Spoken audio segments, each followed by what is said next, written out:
చేతులు ఎత్తుదామండి. హల్లెలూయా. మంచిదండి. ఇప్పటివరకు దేవుని సన్నిధిలో చక్కటి పాటలు పాడి ఉన్నారు. కాబట్టి క్రిస్మస్ అనగా క్రీస్తుని ఆరాధించుట. కాబట్టి ఆరాధించే గొప్ప భాగ్యాన్ని దేవుడు మనందరికీ ఇచ్చి ఉన్నాడు.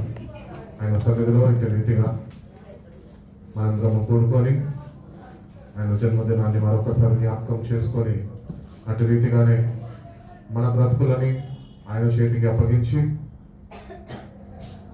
ఆయన అనుగ్రహిస్తున్న ఆయన వెలుగు బాటలో మనము నడుచుకునే వారిగా మనందరము ఉంటున్నాము అని దేవుడు కోరుకుంటున్నాడు. అందుకని నిన్ను నన్ను ఆయన వెతికి రక్షించుకొని నిన్ను నన్ను రక్షించడానికి ఆయన భూమి మీద జన్మించాల్సిన కారణం ఆ రక్షణ మనకి ఉచితంగా ఇవ్వబడ్డది. కాబట్టి రక్షింపబడ్డ మనము ఈరోజు ఏమాత్రము చీకటి సంబంధులుగా కాక వెలుగు సంబంధులుగా జీవించాలి. దేవుని యొక్క వెలుగు మన జీవితాల్లో ఉదయించాలి. క్రీస్తు యొక్క ప్రేమని చాటి చెప్పే వారిగా మనం ఉంటున్నాము. క్రిస్మస్ అంటే ఈ లోకానికి దేవుడు తన ప్రేమని పరిచయం చేసిన రోజు. ఆ ప్రేమనే నీ కొరకు నా కొరకు దిగి వచ్చింది. కాబట్టి క్రిస్మస్ సీజన్లో ఉంటున్న మనము రేపైతే క్రిస్మస్ అయిపోతుంది, పండగ అయిపోతుంది, మళ్ళీ చెప్పబడిపోతుంటాం. అటు రీతిగా కాదు, కానీ ఆయన ప్రేమలో మనము ప్రతినిత్యము నిలిచి ఉండాలా. మనమే ఆయన కొరకు సాక్షులము అని బైబిల్ చెప్పుచున్నది. కాబట్టి నీలో తుది శ్వాస నువ్వు విచ్చే వరకు క్రీస్తు యొక్క ప్రేమతోని నువ్వు నింపబడి నడపబడుతూ ఉండాలి. నమ్మిన వారిని స్తోత్రం చెప్తాం. హల్లెలూయా. కాబట్టి ఈ 4th అడ్వెంట్, క్రిస్మస్కి ముందు 4 ఆదివారాలు 4 అడ్వెంట్లు మనం నడుపుకున్నాం కదా. ఈ 4 అడ్వెంట్లో ఈ అడ్వెంట్ క్యాండిల్ మనకి ప్రేమని మనకి మరి ఒకసారి జ్ఞాపకం చేస్తుంది. యోహాను 3:16 వాక్యం సెలవిస్తుంది. ఎవరు తీయక్కర్లేదు, అందరూ సండే స్కూల్ పిల్లలు కూడా చెప్తారండి. దేవుడు లోకాన్ని ఎంతగానో ప్రేమించాడు. ఈరోజు ప్రేమించిన దేవుడు ఈరోజు నీ దగ్గర నుంచి, నా దగ్గర నుంచి, మన అందరి దగ్గర నుంచి ఏమి కోరుకుంటున్నాడు తెలుసా? ఆయన ఎంతో ప్రేమించాడు కదా, నువ్వు కూడా అంత ఆయన ప్రేమిస్తావా లేదా అని కోరుకుంటున్నాడు. ఈరోజు మనం నిజంగా ఆయన ప్రేమించే వారిగా ఉంటున్నామా? లేకపోతే ఏదో క్రిస్మస్ కదా, క్రైస్తవులు కదా, సంబరాలు చేసుకుంటారు కదా అని ఏదో 4 రోజులు పండగ వాతావరణంలో గడిపేసి ఊరుకుంటున్నాం. క్రీస్తుని కలిగిన వాడు ప్రతిదినం క్రిస్మస్ సెలబ్రేట్ చేసుకుంటాడు. హల్లెలూయా. కాబట్టి క్రిస్మస్ అనేది సంవత్సరంలో ఒకసారి కాదండి మన జీవితాల్లో. ఆయన యుగ యుగాలు ఆయనతో ఉంచుకోవడానికి ఆయననే నీ కొరకు నా కొరకు దిగి వచ్చి ఉన్నాడు. ఈరోజు ఆయన నీ నా జీవితాల్లో మన హృదయాల్లో ఆయన నివసించే దేవుడై ఉన్నాడు.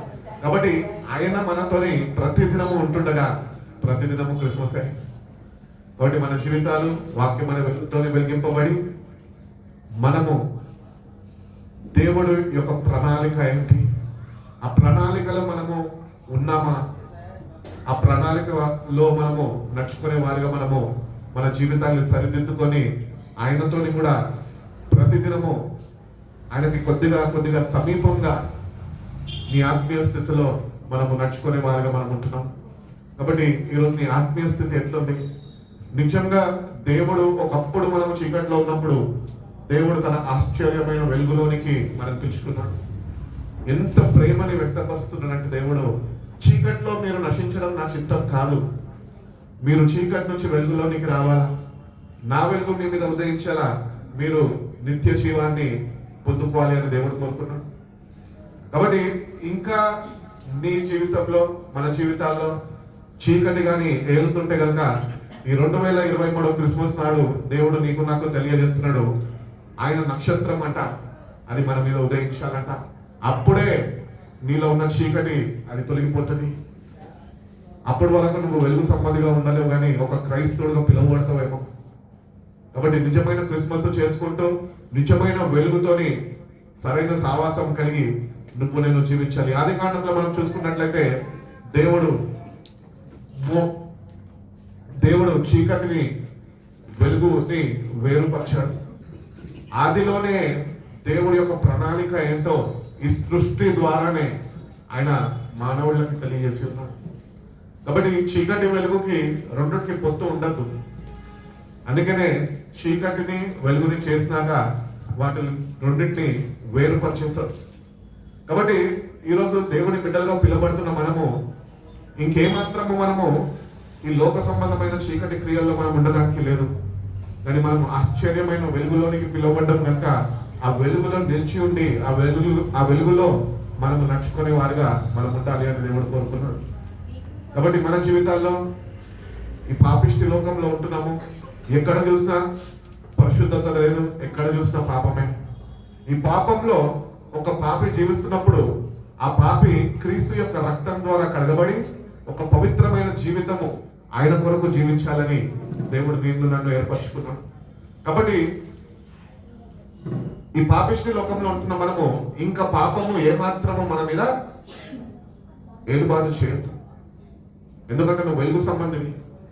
నువ్వు వెలుగు సంబంధిగా ఉండాలి అంటే కనుక నువ్వు ప్రతిదినము దేవుని వాక్యము చేత వెలిగింపబడుతూ ఆయనతో సావాసము నీది బలపరచబడుతూ అట్టి రీతిగానే ఆయన పంపిన పరిశుద్ధాత్మ శక్తిని నువ్వు పొందుకొని వెలుగు సంబంధిగా ఈ చీకటి పాపిష్టి లోకంలో నువ్వు వెలుగు పక్షాన ఉండి నువ్వు పోరాడి జయించేవాడిగా నువ్వు ఉండాలి అని దేవుడు కోరుకున్నాడు. కాబట్టి వెలుగు సంబంధులంట ఆయన అనుగ్రహిస్తున్న శక్తిని పొందుకొని ఈ చీకటిని జయించే వారిగా వాళ్ళు ఉంటారంట. కాబట్టి ఈ చీకటిని మనం జయించాలి. ప్రభు జయించాడు, జయించి చూపించాడు. జయించి చూపించినంత మాత్రమే కాదు కానీ తను నీకు నన్ను బలపరచడానికి తన పరిశుద్ధాత్మ శక్తిని మనకి ఇచ్చి ఉన్నాడు. కాబట్టి ఎందరైతే వాక్యం అనే వెలుగుతో వెలిగింపబడతారో, అంటే ఒకసారి సువార్త ఇదే కానీ వాక్యంతో వెలిగింపబడరండి. నువ్వు ఎప్పుడైతే యేసుక్రీస్తునికి సొంత రక్షకుడిగా నువ్వు అంగీకరించావో అప్పటి నుంచి నువ్వు ఈ భూమిని విడిచేంత వరకు ప్రతిదినము వాక్యం అనే వెలుగు చేత వెలిగింపబడుతూ ఉండాలి. ఆ వాక్యము నీలో ఆపరేట్ చేయబడుతున్నప్పుడు దేవుని యొక్క పరిశుద్ధాత్మ శక్తి నీలో దేవుడు అనుగ్రహించినప్పుడు అది మనం పొందుకొని మనము చీకటిని జయించే వారిగా ఉంటాం. ఎందుకు మన జీవితాల్లో మనము ఇంకా చీకటి క్రియల్లో ఈ లోకంలో లోక ఆశల్లో ఉంటున్నాము అంటే మనలో ఇంకా చీకటి ఉన్నది. దేవుడు నీలో నాలో ఉన్న చీకటిని తొలగించడానికే ఆయన పరలోకాన్ని విడిచిపెట్టి భూమిపైకి దిగి వచ్చాడు. జ్ఞానులంట ఆ నక్షత్రాన్ని చూశారంట, చూసి బహుగా సంతోషించారు. నా ప్రశ్న ఏంటంటే ఈరోజు బైబిల్ చదువుతున్నాము, బైబిల్ యందు సంపూర్ణ విశ్వాసము కలిగి ఉంటున్నాము. కానీ నా ప్రశ్న ఏంటంటే ఏ నక్షత్రంని అయితే ఆనాడు జ్ఞానులు చూసారో ఆ నక్షత్రాన్ని నువ్వు చూసావా? చిన్నప్పుడు నేను క్రిస్మస్ సెలబ్రేట్ చేసుకుంటున్నప్పుడు మా ఇంట్లో మా డాడీ మమ్మీ వాళ్ళు అట్లా బయటకు తీసుకుని వెళ్ళి మధ్య మీదకి వెళ్ళినప్పుడు ఎవరి క్రిస్మస్ కి ఆకాశం వైపు చూపించున్నారు. వాళ్ళు చూపించిన ప్రతి క్రిస్మస్ కి ఆకాశంలో ఒక ప్రత్యేకమైన ఒక స్టార్ కనిపించేది. కాబట్టి అట్టి రీతిగానే మన జీవితాల్లో కూడా జ్ఞానులు ఎట్టి రీతిగా అయితే ఆయన పుట్టాడు అని విన్నాక ఆ నక్షత్రాన్ని చూసి వాళ్ళు ఆయన దగ్గరికి వెళ్ళారో ఆ నక్షత్రాన్ని నీ జీవితంలో ఆయన వెలుగుని నువ్వు చూసినప్పుడే నువ్వు ఆయన యుద్ధకి రాగలుగుతావు. కాబట్టి మన జీవితాల్లో ఆ నక్షత్రాన్ని మనం చూసేవారిగా మనం ఉండాలి. నక్షత్రం అంటే ఓ సహోదరి కాదండి, దేవుడు పంపినది. అర్థమవుతుందా? పక్కన వాళ్ళని చూసి నక్షత్రం కదా అని చెప్పి చూడడం కాదు, లేకపోతే మహిమ కదా మహిమను చూడడం కాదు, లేకపోతే కృపాన్ని చూడడం కాదు. అవి దేవుని దగ్గర నుంచి పొందుకొని మనం అనుభవించే వారిగా ఉండాలి. వెలుగు సంబంధంలో అటు రీతిగా జీవించగలుగుతారండి. దేవుని వైపు చూస్తూ దేవునితో ముందుకు కొనసాగే వారిగా వాళ్ళ జీవితాలు ఉంటాయి. ఈరోజు మన జీవితాలు ఎవరితో కొనసాగిస్తున్నాము? నీ ఆత్మీయ ప్రయాణము ఎట్లా ఉన్నది? ఈ లోకాన్ని నువ్వు విడిచిపెట్టకుండా నువ్వు ఆయనతోనే ప్రయాణం చేయలేవు.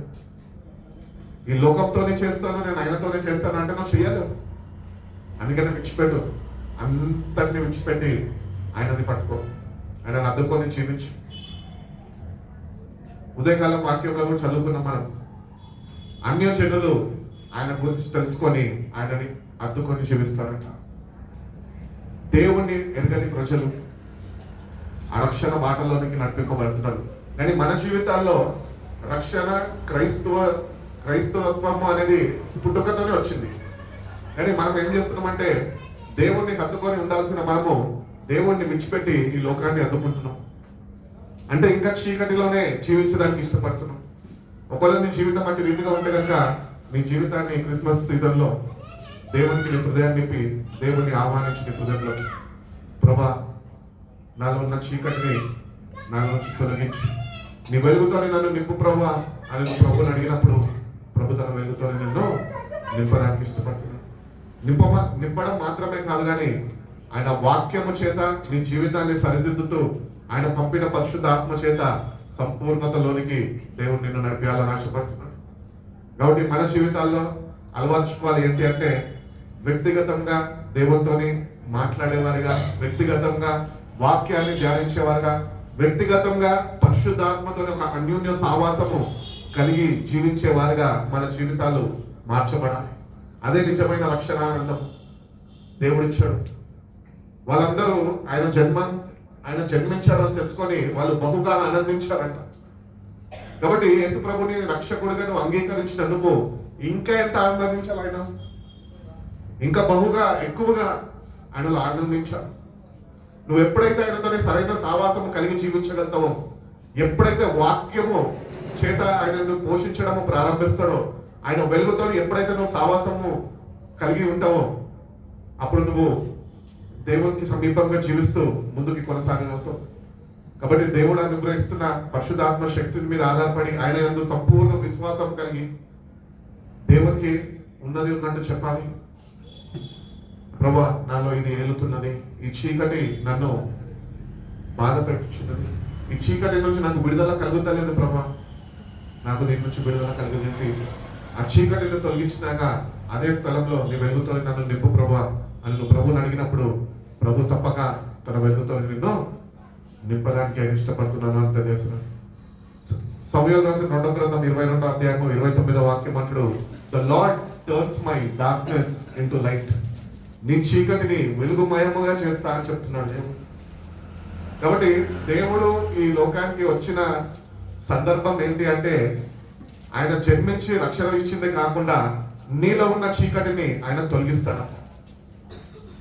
God wants to turn your darkness into light. నిన్ను వెలుగుమయంగా ఆయన కొరకు ప్రకాశించేవాడిగా నిన్ను నన్ను ఆయన చేయాలి అని ఆశపడుతున్నాడు. కీర్తనకారుడు 27వ అధ్యాయం 1వ వాక్యంలో అంటాడు, the lord is my light and my salvation, whom shall I fear అని అంటున్నాడు. కాబట్టి క్రిస్మస్ సెలబ్రేట్ చేసుకోవడం కాదు కానీ let the lord be your light in your everyday life. నీ అనుదిన జీవితంలో యెహోవా నీకు వెలుగుగా ఉండాలి. నీ మనోనేత్రాలు వెలిగింపబడాలి. బైబిల్ చెప్పుచున్నది మనోనేత్రాలు, ఈ యుగ సంబంధమైన ఆయన దేవత వాళ్ళ మనోనేత్రాల్ని గుడ్డితనం చేసేసినాయంట. అంటే వీళ్ళు చీకట్లో ఉన్నారు, ఇంకా వెలిగింపబడలేదు. కానీ వాక్యాన్ని తెలిసి ఉన్న మనము, వాక్యాన్ని చదువుకుంటున్న మనము, క్రిస్మస్ పండుగలని ఆచరిస్తున్న మనము ఒకటి గుర్తించాలి ఏంటి అంటే ఆయన నాకు వెలుగుగా ఉన్నాడా, ఆయన లోకానికి వెలుగుగా ఉన్నాను అని చెప్పాడు. కానీ మన వ్యక్తిగత జీవితాల్లో is he light to you? నీకు ఆయన వెలుగుగా ఉండాలి అంటే నువ్వు మొట్టమొదటిగా ఆయన దగ్గరికి వెళ్ళి చీకటినంతా తొలగించుకొని ఆయన వెలుగు చేత వెలిగింపబడాలి. అప్పుడే నువ్వు చెప్పగలుగుతావు, the lord is my light and my salvation. కాబట్టి దేవుని దగ్గరకు వచ్చిన మనము ఈ పండుగలు, ఈ ఆచారాలు మనకు అక్కర్లేదండి. నీ ఆత్మీయ స్థితి ఎట్లా ఉన్నది అదొకసారి నువ్వు గమనించి నువ్వు నీలో ఉన్న చీకటిని తొలగించుకునే విషయంలో శ్రద్ధ వహించి ప్రభు దగ్గరకు వచ్చిన నువ్వు ప్రభుని అడగాలి ఏంటంటే, ప్రభు నన్ను వెలిగించు. యేసయ్య గారు చక్కటి పాట రాశారు కదా, నా దీపము యేసయ్య నీవు వెలిగించిన, సుడిగాలిలో అయినా జడిగాలిలో అయినా ఆరిపోదు. ఆ నిరీక్షణ, ఆ విశ్వాసము, ఆయనతోని ఆ సావాసము, పరిశుద్ధాత్మ దేవుడు నడిపింపు మనం ప్రతిదినము కలిగి ఉండాలండి. నిత్యంగా దేవుడు మనం వెలిగించాడు, మనం వేర్పరచుకున్నాడు ఆయన కొరకు ప్రత్యేకమైన జీవితం జీవించాలని. కానీ మనం ఏం చేస్తున్నామంటే దేవుని బిడ్డలుగా జీవిస్తున్నామా అని నేను చెప్పాను, కానీ నటిస్తున్నామా అని చెప్తాను. నటిస్తున్నాము, మళ్ళా ప్రార్థనలు అయిపోగానే వెళ్ళిపోయి లోకంతో సావసిస్తున్నాం. ఇటు రీతిగా కాదండి, ఒక ప్రత్యేకమైన జీవితం, పవిత్రమైన జీవితము ఆయన మనకి ఇవ్వడానికి వచ్చి ఉన్నాడు. పవిత్రతని ఆయన కోరుకుంటాడు. పరిశుద్ధత లేకుండా దేవుణ్ణి ఎవరు చూడలేరు అంటున్నాడు. మనలో పరిశుద్ధత ఉందా? లేదు. కానీ పరిశుద్ధుని దగ్గరికి వెళ్ళినప్పుడు ఆయన నిన్ను పరిశుద్ధపరిచే దేవుడై ఉన్నాడు, పవిత్రపరిచే దేవుడై ఉన్నాడు. ఆయన కార్చిన రక్తము చేత నీ ప్రతి ఒక్క పాపంని, అపరాధాలన్నింటినీ ఆయన క్షమించడానికి ఇష్టపడే దేవుడై ఉన్నాడు. కాబట్టి వెలుగు సంబంధులుగా వెలుగుని ప్రేమిస్తూ ఆయన సావాసంలో మనం బలపరచబడుతూ ఆయన కొరకు జీవించేవారుగా మనము ఉండాలి అని దేవుడు కోరుకుంటున్నాడు. యెషయా గ్రంథం 9వ అధ్యాయం 2వ వాక్యంలో ఆ ప్రజలంట ఒక గొప్ప వెలుగుని వాళ్ళు చూసారంట. ఎందుకు ఆ ప్రజలే చూడగలిగారు, నేడు ఎందుకు మనము చూడలేకపోతున్నాం అంటే మనం దేవుణ్ణి ప్రేమించలేని వారుగా మనం ఉంటున్నాం. ఆనాడు ఆ ప్రజలు చీకట్లో కూర్చొని ఉన్నారంట. కూర్చొని ఉన్నప్పుడు ఒక బ్రైట్ లైట్ ని వాళ్ళు చూసారు. కాబట్టి మన జీవితాల్లో వెలిగింపబడాలి అంటే దేవుని యొక్క ప్రత్యక్షత కొరకు దేవుని అడగాల. ప్రభువా నన్ను దర్శించు. ఒక్కసారి అడిగినంత మాత్రాన అయిపోతుందా? ఆయనను నువ్వు చూసేంత వరకు, ఆయన వెలుగు నీ మీద ప్రకాశించేంత వరకు నువ్వు ఆయనతో పోరాడాలా, ప్రార్థన చేయాలా, ప్రార్థనలో కనిపెట్టాలా, వేచి ఉండాలా. అప్పుడే ఆయన నిన్ను దర్శిస్తాడు. ఆయన నిన్ను దర్శించినప్పుడు నీలో ఉన్న చీకటి దానంతా అదే తొలగిపోతుంది. ఆయన వెలుగు నీలో నిలిచి ఉంటుంది. కాబట్టి క్రైస్తవ జీవితము అంటే ఏదో నమ్ముకున్నాము, భక్తి చేస్తున్నాము, భక్తి సాగరంలో మునిగిపోవడం కాదండి. ఆనాడు ఆ ప్రజలు ఎట్టి రీతిగా అయితే వెలుగుని చూడగలిగారో, ఈరోజు నీ వ్యక్తిగత జీవితంలో నువ్వు వెలుగుని చూసేవాడిగా నువ్వు ఆయనతోని సహవసిస్తూ ఆ వెలుగుని నువ్వు కలిగి జీవించాలి. ఆ వెలుగు చూడలేకపోతున్నాం మనం. దానికి వాక్యం ఆధారం చేసుకుంటే మన మనోనేత్రాలు గుడ్డితనంతో, యుగ సంబంధమైన దేవత గుడ్డితనంతో అది మూసివేయబడ్డాయి. ఈరోజు మూసివేయబడ్డ నీ మనోనేత్రాలు ఈరోజు వెలిగింపబడాలి. అవి ఎప్పుడైతే ప్రభు వెలిగిస్తాడో అప్పుడు నువ్వు ఆ వెలుగుని చూడగలుగుతావు. కాబట్టి క్రైస్తవులుగా జీవిస్తున్నాము, ఏదో భక్తి చేసుకొని వెళ్ళిపోతున్నామని కాదు. కానీ ఈ 2023 క్రిస్మస్ లో అన్న ప్రభు దగ్గరకు వచ్చినందుకు ప్రార్థన ప్రతిదినము చేసుకుంటున్నావు అని నేను విశ్వసిస్తున్నాను. నేను మిమ్మల్ని ఒకటి తెలియజేస్తున్నాను. ఏంటంటే ప్రభుని ప్రార్థన చేయడము, భక్తిలో ముందుకు కొనసాగడం కాదు, కానీ మోకరించి ప్రార్థన చేస్తున్నా నువ్వు ఆయన కొరకు వేచి ఉండి, ప్రభా నీ వెలుగుని నాపై ఉదయించు, నా వెలుగుతో నన్ను నింపు ప్రభా అని నువ్వు ప్రతిదినము ప్రభుని అడగగలిగితే కనుక ప్రభు ప్రతిదినము ఆయన వెలుగుతో నింపుతాడు. ఎప్పుడైనా ప్రభు దగ్గరికి వెళ్ళి ఇన్నిసార్లు ప్రార్థన చేస్తుంటావు నీ జీవితంలో? నన్ను వెలిగించు ప్రభా అని అడిగావా? నాలుగు చీకటిని తొలగించు ప్రభా అని అడిగావా? అడగవు. ఎందుకంటే అలవాటు అయిపోయింది. క్రైస్తవులలో ఉన్న పెద్ద జబ్బు అదే, అలవాట్లో పొరపాటు. చేయొద్దు అంటారు, చేస్తారు, మళ్ళా సారీ ఫీల్ అవుతారు, మళ్ళా యథావిధిగా బైబిల్ చెప్పిన రీతిగా కుక్క తన వాంతి దగ్గరికి వెళ్ళినట్టు మళ్ళా చీకటిలోనికి వెళ్ళిపోతూ ఉంటారు. ఎందుకంటే వెలుగుతో నీకు సరైన సావాసం లేదు. ఆ వెలుగులో నిలిచి ఉండడానికి నువ్వు ఏమాత్రము ఆయనతోని సావాసిస్తలేదు. నేను నిలిచి ఉంటా ప్రభా అని ఒక తీర్మానం కలిగి నువ్వు నిలిచి ఉంటేనే చీకటి నీ దగ్గరికి రాదు. ఈరోజు చీకటి ఎందుకు కమ్ముకుంటున్నా? చీకటితో ఎందుకు బ్రతుకులు నాశనానికి గురైపోతున్నాయి? ఎందుకంటే మనుషులు చీకటిని ప్రేమించారంట. యోహాను సువార్తలో అంటాడు, ఒక వెలుగు ఈ లోకంలోకి వచ్చింది కానీ మనుషులు దాన్ని ప్రేమించలేదు, కానీ వాళ్ళు చీకటినే ప్రేమించారంట. మానవ జన్మ పాపంతోనే పుట్టిన మనిషి ఆ చీకటిలోనే వాడు జీవించి ఆ చీకటిలోనే వాడు గతించుకోవాలని ఇష్టపడుతున్నాడు. మన స్వభావం కూడా అంతే. ఈ స్వభావాన్ని మనం మార్చుకొని ఆ చీకటిలో నుంచి వెలుగులోనికి మనము అడుగుపెట్టి ఆ వెలుగులో నేను నిలిచి ఉంటాను ప్రభు అని ప్రతిదినము వాక్యము చేత ఆయన పరిశుద్ధాత్మ సహాయము చేత నిలిచి ఉండే వాడిగా ఒక తీర్మానం కలిగి ఒక సమర్పణ కలిగి నువ్వు నిలబడాలి. క్రీస్తు కొరకు నేను నిలబడతాను అని చెప్తారు చాలా మంది, కానీ నిలబడలేరండి. ఎందుకంటే చీకటి వాళ్ళని తొందర చేస్తూ ఉంటుంది. ఆ చీకటినే తొలగించడానికి దేవాతి దేవుడు ఈ భూమిపైకి వచ్చి ఉన్నాడు. ఆ చీకటిని నువ్వు గుర్తించి ఆ చీకటి క్రియలను విడిచిపెట్టి దేవుడు నిన్ను పెంచుకున్న ఆశ్చర్యమైన వెలుగులో నేను నిలిచి ఉంటా ప్రభువా అని నువ్వు ప్రభువుకు చెప్తేనే నువ్వు అక్కడ నిలిచి ఉండగలుగుతావు. అర్హత యోగ్యత నీకు ఆయన అనుగ్రహించగలుగుతావు. లేకపోతే నువ్వు అనుకుంటూ ఉంటావు, నేను క్రైస్తవునే కదా, మందిరానికి వెళ్తున్నా కదా, సంవత్సరంలో 52 ఆదివారాలు ఉంటాయి, 52 ఆదివారాలు ఉదయకాలము సాయంత్రము వెళ్తున్నా కదా అనుకుంటావు. కానీ నేను ఒకటే చెప్తాను, నీలో చీకటి ఉన్నదే, దాన్ని తొలగించుకోకుండా, ఆ వెలుగుతోని నువ్వు సావసించకుండా, వెలుగుతోని నువ్వు వెలిగింపబడక, నువ్వు 52 ఆదివారాలు మందిరానికి వచ్చినంత మాత్రాన దేవుడు అనుగ్రహించిన రక్షణ నీకు అనుగ్రహింపబడదు. 52 ఆదివారాలు వస్తున్నా నువ్వు 10 ఆదివారాలు మానేసినా కానీ చీకటితో నువ్వు పొత్తుని వదిలిపెట్టు. చీకటిని వదిలిపెట్టి వెలుగులో నిలిచి ఉండాలని ఒక తీర్మానం చేసుకో. ఆ వెలుగుతో ప్రతినిత్యము మనము వెలిగింపబడుతూనే ఉండాలి అని దేవుడు కోరుకున్నాడు. ఆ వెలుగు దేవుడు అయి ఉన్నాడు అని చెప్తున్నాడు. ఈ లోకానికి నేను వెలుగునై ఉన్నాను. ఇప్పుడు అనగా మనతో చెప్తున్నాడు, మీరు ఈ లోకానికి వెలుగై ఉన్నారు. ఈ లోకము చీకటిలో ఉన్నది. ఈ లోకంలో ఉంటున్న మనము, దేవుని బిడ్డలుగా ఉంటున్న మనము, వెలిగింపబడ్డ మనము ఒక ప్రత్యేకమైన జీవితం ఆయన కొరకు జీవిస్తూ ఆయన కొరకు సాక్షులుగా ఉండాలంటే క్రైస్తవులుగా ఉండాలని కాదు, కానీ వెలుగు సంబంధులుగా ఇతరులు దేవుని వెలుగుని నీలో చూసేవారిగా నువ్వు జీవితాన్ని మార్చుకోవాలి. నీలో చీకటి ఏమాత్రం ఉండడానికి వీల్లేదు.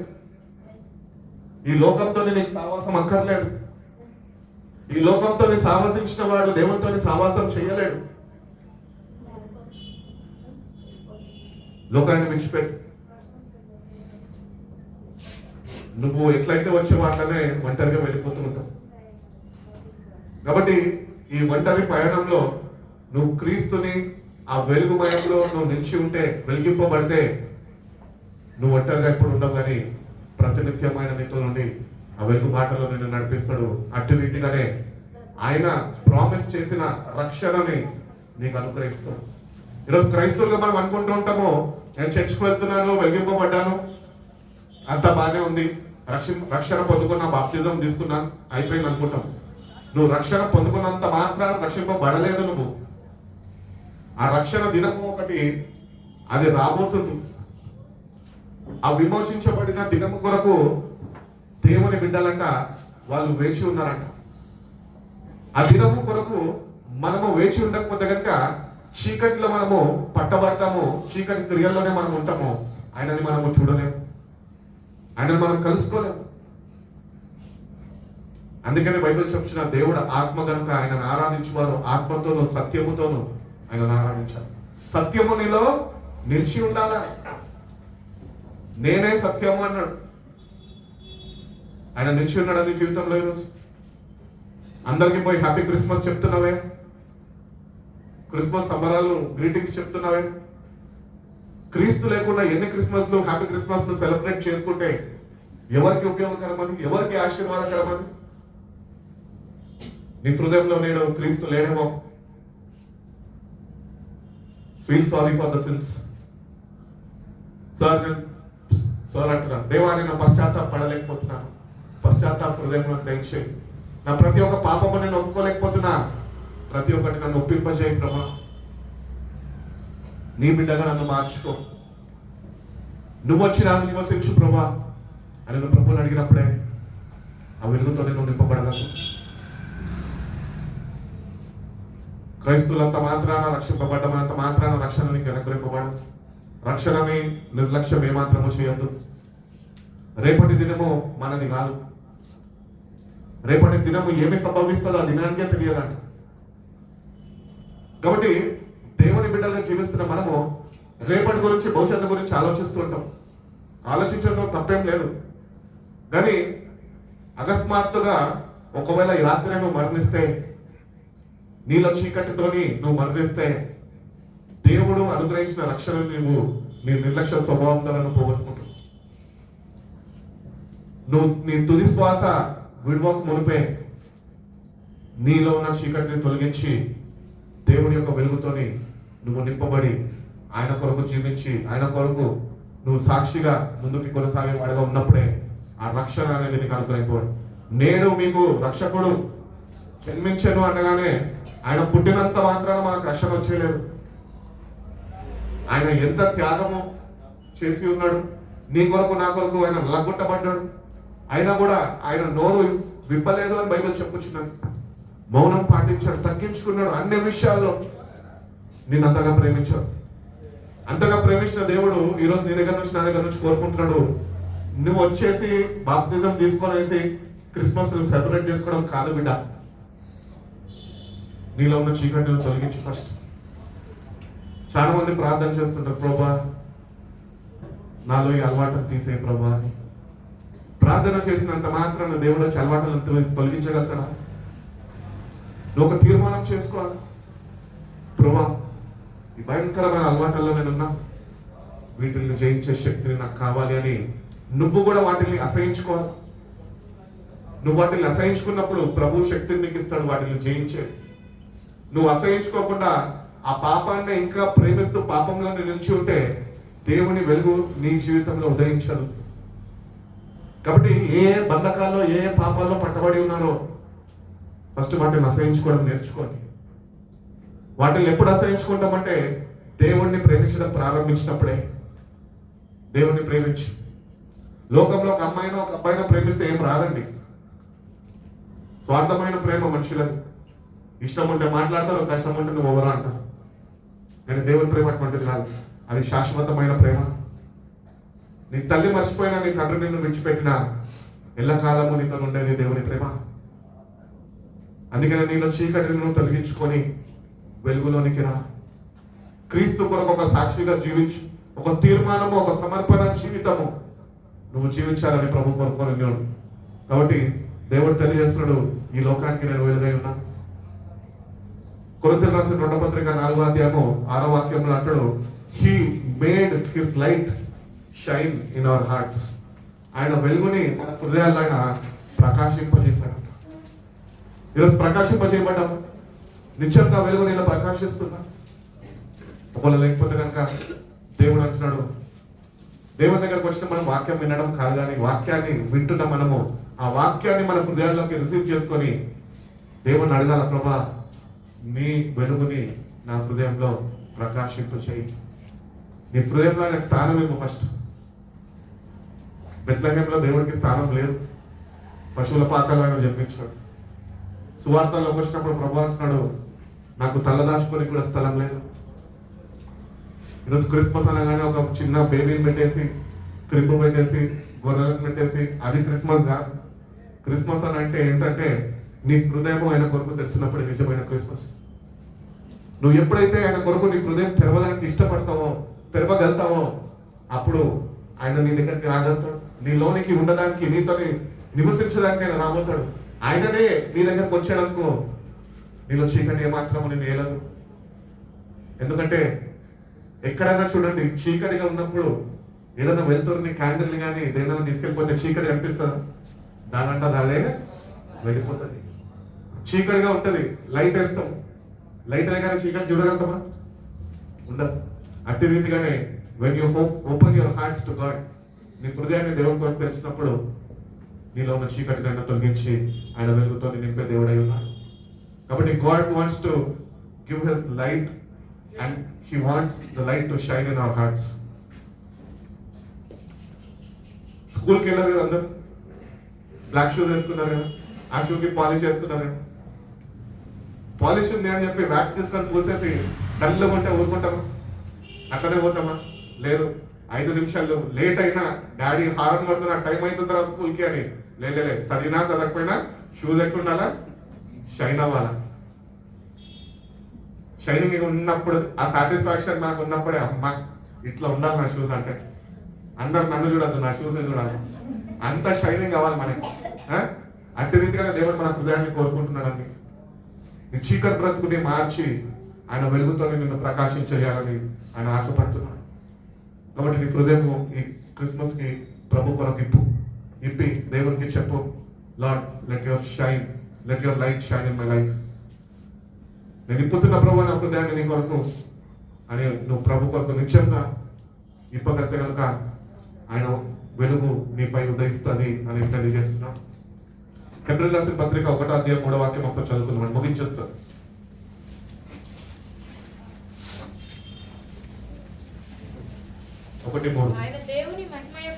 ఆయన దేవుని మహిమ యొక్క తేజస్సును ఆయన తత్వం యొక్క మూర్తిమంతమునై ఉండి తన మహత్తు గల మాట చేత సమస్తమును నిర్వహించుచు పాపముల విషయములో దేని విషయంలో అంట పాపముల విషయములో శుద్ధీకరణము తానే చేసి దేవదూతల కంటే ఎంత శ్రేష్టమైన నామము పొందెను వారికంటే అంత శ్రేష్ఠుడై ఉన్నత లోకమందు మహామహుడగు దేవుని కుడిపార్శ్వమందు కూర్చుండెను.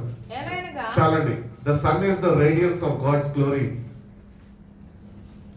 కాబట్టి దేవునికి వెలుగుకి ఆయన ఒక ఎగ్జాంపుల్ గా ఆయన వచ్చి ఉన్నాడు. ఆయననే వెలుగై ఉన్నాడు. ఆది కాండం ధ్యానిస్తున్నప్పుడు చీకటిని వెలుగుని సపరేట్ చేసాడంటే అక్కడే యేసు ప్రభు వెలుగుగా తను తాను కనపరుచుకుంటున్నాడు. కాబట్టి he's the same father's glory ఏదైతే ఉన్నదో ఆయన మహిమ కుమారుడు మీద కూడా ఉదయించింది. ఆయననే మనల్ని పరిశుద్ధపరుస్తాడు. ఆయననే మనం పవిత్రపరుస్తాడు.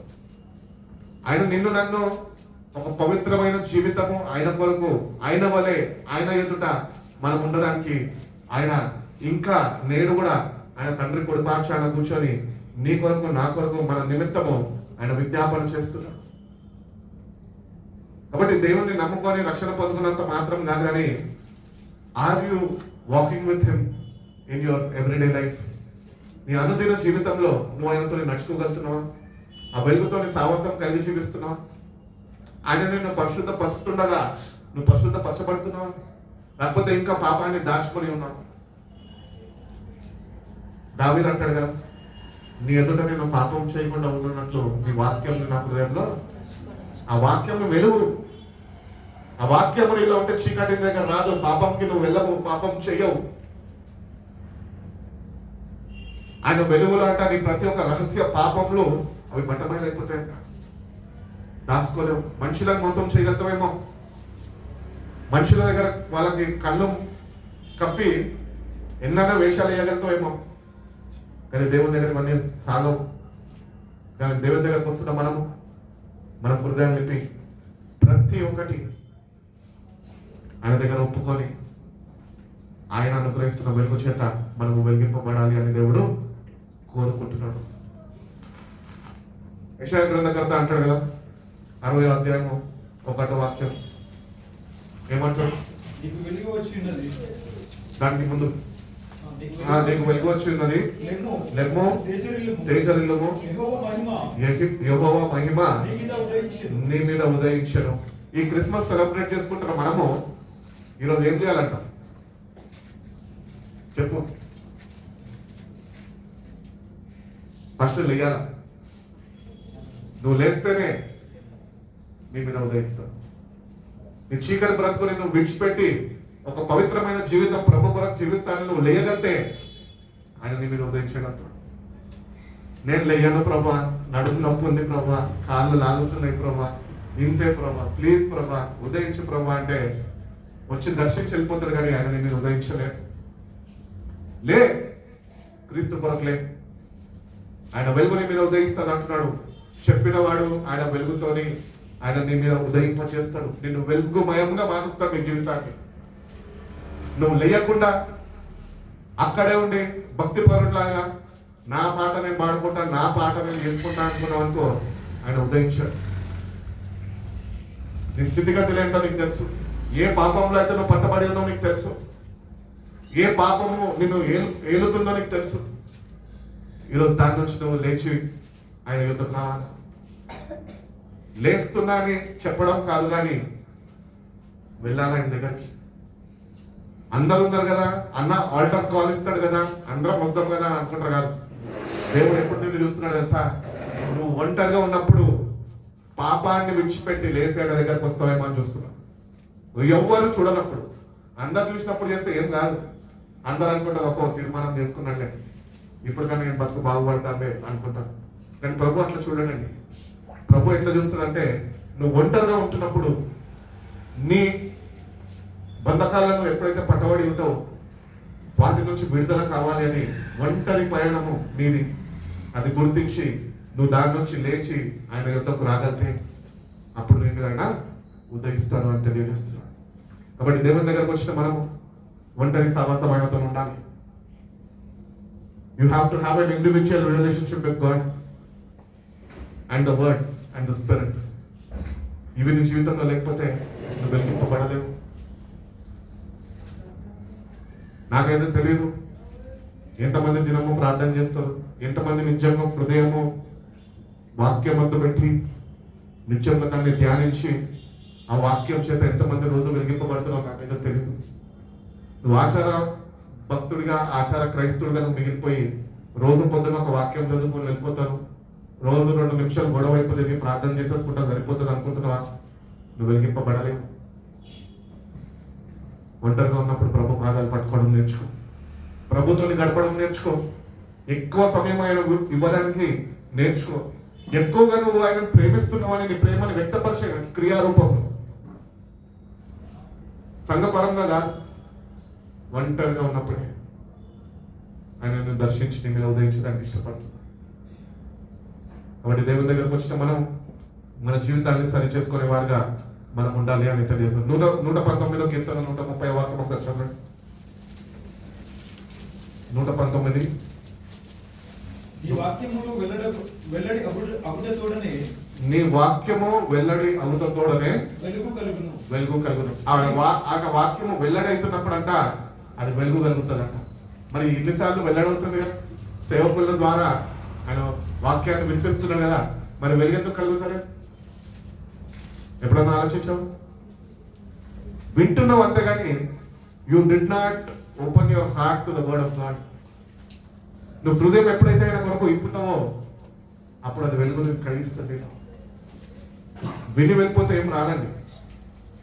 విని ఆ ప్రకారము మన హృదయాల్ని వాక్యం కొరకు తెరిచేవారిగా మనం ఉండాలి అని దేవుడు కోరుకుంటున్నాడు. ప్రకటన గ్రంథంకి వచ్చేసినాక ఇంకా ఆఖరికి ఆయన అంటూ ఉంటాడు, ఇంకా ఆయన స్థాపించబోతున్న ఆయన రాజ్యము ఈ భూమి మీద దానిలో ఏమాత్రము చీకటి ఉండదంట, యెహోవా అనే వెలుగుగా ఉంటాడంట. కాబట్టి ఆ వెలుగుతో నీకు ఇప్పుడు సావాసం లేకపోతే, ఆ వెలుగుతో నువ్వు ఇప్పుడు నింపబడకపోతే, నువ్వు వెలిగింపబడకపోతే నువ్వు ఆ రాజ్యంలోనికి ఏమాత్రము చేరలేవు అని దేవుడు తెలియజేస్తున్నాడు. కాబట్టి మన జీవితాలు చాలా శ్రేష్టమైనవి. దేవుడు మనం విలువ పెట్టి కొనుక్కున్నాడు, రక్షణనిచ్చాడు. రక్షింపబడ్డ మనము వెలుగు సంబంధులుగా వెలుగుతో సాహసిస్తూ వెలిగింపబడుతూ ఇంకా ఆయన కొరకు సమీపంగా జీవించేవారుగా అనేకుల్ని చీకట్లో ఉన్న వారిని మనము ఆయన వెలుగులోనికి నడిపించేవారుగా మనం పిలువబడ్డంత మాత్రాన రక్షింపబడము. పొద్దున కూడా చెప్పాను, పిలువబడ్డ వారు అనేకులు కానీ ఏర్పాట్లో ఉన్నవారు కొందరే. ఈ ఏర్పాట్లో ఉన్నవారు ఎవరు అంటే నిత్యముగా దేవుని కొరకు ఒక సమర్పణ కలిగి, ఒక తీర్మానం కలిగి, వాళ్ళ హృదయాలు ఆయన కొరకు విప్పినారు కనుకనే వాళ్ళు ఏర్పరచబడ్డారు. వాళ్ళు మాత్రమే నూతన యెరూషలేములోనే వాళ్ళు ప్రభుత్వ యుగాలు జీవించగలుగుతారు. వాళ్ళకి దేవుడే వెలుగుగా ఉంటాడు. అక్కడ ఏమాత్రము చీకటికి తావు లేదు. కాబట్టి ఆ వెలుగుమయము అన్న నూతన యెరూషలేములో మనం ఉండాలి అంటే ఈ భూమి మీద జీవిస్తున్న మనం నేడే రక్షణ దినం అన్నట్లు ఆ వెలుగుతోని మనము సావసించే వారిగా మనం ఉండాలి. వెలిగింపబడి అనేకుల్ని వెలిగించే వారిగా మనం ఉండాలి. కాబట్టి మన జీవితాలు చాలా శ్రేష్టమైనవి. ఎవరు చేయలేని అంత త్యాగము నీ కొరకు నా కొరకు ప్రభు జన్మ ద్వారా, ఆయన మరణం ద్వారా, ఆయన పునరుద్ధవం ద్వారా ఆయన తెలియజేసి ఉన్నాడు, మనకు అనుగ్రహించి ఉన్నాడు. కాబట్టి రక్షణ పొందుకున్న మనము వెలుగు సంబంధులుగా జీవిస్తూ నిత్యంగా వెలిగింపబడి నూతన యెరూషలేములోనికి మనం ప్రయాణము చేస్తున్నామని ఏమాత్రము మర్చిపోక శ్రద్ధ వహించి నీకు అనుగ్రహింపబడిన రక్షణని నువ్వు కాపాడుకునే వాడిగా నువ్వు ఉండాలి అని దేవుడు తెలియజేస్తున్నాడు. ఆఖరిగా ప్రకటన గ్రంథం 21వ అధ్యాయం 21వ అధ్యాయము 24వ వాక్యం. జనములు దాని వెలుగునందు సంచరింతురు, భూరాజులు తమ మహిమను దానిలోనికి తీసుకుని వస్తురు. అక్కడ రాత్రి లేనందున దాని దాని గుమ్మములు పగటి వేళ ఏమాత్రము వేయబడవు. పగటి వేళ ఏమాత్రము వేయబడవు. జనములు తమ మహిమను ఘనతను దానిలోనికి తీసుకుని వచ్చేదరు. దానిలోనికి తీసుకొచ్చేదరు. గొర్రెపిల్ల యొక్క జీవ గ్రంథమందు గొర్రెపిల్ల యొక్క జీవ గ్రంథమందు రాయబడిన వారే దానిలో ప్రవేశింతురు గాని నిషిద్ధమైన ఏదైనాను అసహ్యమైన దానిని అబద్ధమైన దానిని జరిగించు వాడైనను దానిలోనికి ప్రవేశింపడు. ఏ కేటగిరీలో ఉన్నాం మనం ఇప్పుడు ఇక్కడ?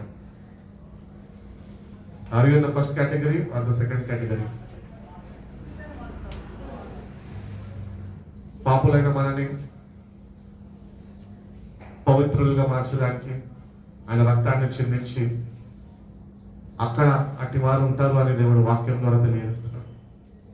ఒక పరిశుద్ధమైన జీవితం ఏ గ్రంథంలో ఉంటుందట? గొర్రెపిల్ల యొక్క జీవ గ్రంథంలో అది రాయబడి ఉండాలంట. కాబట్టి రక్షణ నీకు అనుగ్రహింపడాలంటే నువ్వు ఒక నిశ్చయత కలిగి ఉండాలి. ఏంటంటే నా పేరు ఆయన గ్రంథంలో ఉన్నది అని ఉండాలి. ఉన్నంత మాత్రాన, విశ్వసించినంత మాత్రాన ఆయన ఉంచడు. నీ జీవితము పవిత్రపరచబడుతూ ఉండాలి. పవిత్రమైన జీవితము నువ్వు ఈ భూమి మీద బ్రతికేంత వరకు నీ పవిత్రతను నువ్వు కాపాడుకుంటున్నావు. You have to be made pure by the word of God. ప్రతిదినము వాక్యము చేత శుద్ధీకరణ చేసుకోవాలి. వాక్యము చేత ఉదక స్నానం చేయబడాలి. ఆయన ప్రతి ఒక్క దినము పాపివి అని ఒప్పుకొని ఆయన కార్చిన రక్తం చేత ప్రతిదినము నువ్వు కడగబడాలి. ఆయన అనుగ్రహిస్తున్న పరిశుద్ధాత్మ శక్తిని ప్రతిదినము ఆయన సన్నిధికి వెళ్ళి నువ్వు పొందుకొని ఆ పరిశుద్ధాత్మ శక్తితో నువ్వు జీవించేవాడిగా ఉన్నప్పుడే నువ్వు చేయించేవాడిగా ఉండగలుగుతావు. ఆ నూతన యెరూషలేములోకి నువ్వు ప్రవేశించగలవు. కాబట్టి క్రైస్తవ జీవితం అంటే ఏదో ఆడుకుంటూ పాడుకుంటూ వెళ్ళిపోతే అవ్వదని.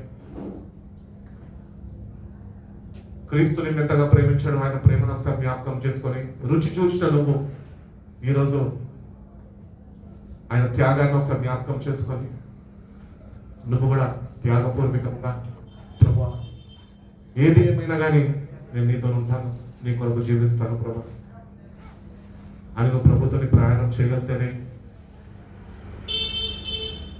ప్రభు యొక్క రాజ్యంలో నువ్వు చేరగలుగుతావు. అనుగ్రహింపబడిన నువ్వు రక్షణని నువ్వు పొందుకోగలుగుతావు. ఒకవేళ లేదు నేను రక్షింపబడ్డాను, నా అలవాట్లు ఇంతే, నా పద్ధతులు ఇంతే, నేను ఇట్లనే ఉంటాను, నువ్వు నాకు చెప్పక్కర్లేదు, నా ఇష్టము అన్నమనుకో, నీ నిర్లక్ష్య స్వభావం ద్వారా నువ్వే దేవుడు అనుగ్రహించిన రక్షణని నీ చేతులారా దుర్వినియోగపరచుకుంటావు. దేవుడు అనుగ్రహించిన రక్షణని సద్వినియోగపరచుకో. జీవితాన్ని మార్చుకో. ప్రభు కొరకు జీవించు. కష్టాలు, పోరాటాలు, ఇరుకులు, ఇబ్బందులు అన్నీ వస్తాయి. ఈ లోకంలో మీకు శ్రమ అని చెప్పినాడు. శ్రమపడ ఆయన కొరకు. ఆయన కొరకు నువ్వు శ్రమ పడితేనే ఆ నిత్య జీవంలో ఆయన నువ్వు చేర్చుకోగలుగుతావు. అందుకని అంటున్నాడు, ప్రయాసపడి భారం వచ్చిన చిన్న నా యొక్క నేను మీకు ఎంతమంది నిజంగా చెప్పిన వాళ్ళందరూ పొందుకున్నారు విశ్రాంతిని. విశ్రాంతిని ఇస్తానని చెప్పింది కదా, మీరే అన్నారు కదా. మరి ఏది ముఖాల్లో ఏది విశ్రాంతి, ఏది నెమ్మది, ఏది? ఎప్పుడు చూసినా ఎడుపుగొట్టు ముఖాలు వేసుకొని ఏదో కోరిపోయినట్టు. ఆయన నీ కొరకు నా కొరకు జన్మించాడండి. ఆయన కలిగి జీవిస్తున్నామండి. సంతోషంగా ఉండాలండి, వేచి ఉండాలండి, రాబోతున్నాడండి. సంతోషంగా ప్రభు కొరకు ఎదురు చూసే వారు ఎంతమంది ఉన్నారు ఇక్కడ? ఎప్పుడు పెళ్ళి అవుతుందా, ఎప్పుడు జాబ్ వస్తుందా, ఎప్పుడు ఇల్లు కట్టుకుందామా, అక్కడ పోయి ఎప్పుడు భూమిని కొనుక్కుందామా, ఇక్కడే నాశనం అయిపోతుంది. జాగ్రత్త. అందుకో ప్రభుని అందుకో నేటిగా ప్రభు కొరకు జీవిస్తాను తీర్మానం చేసుకో.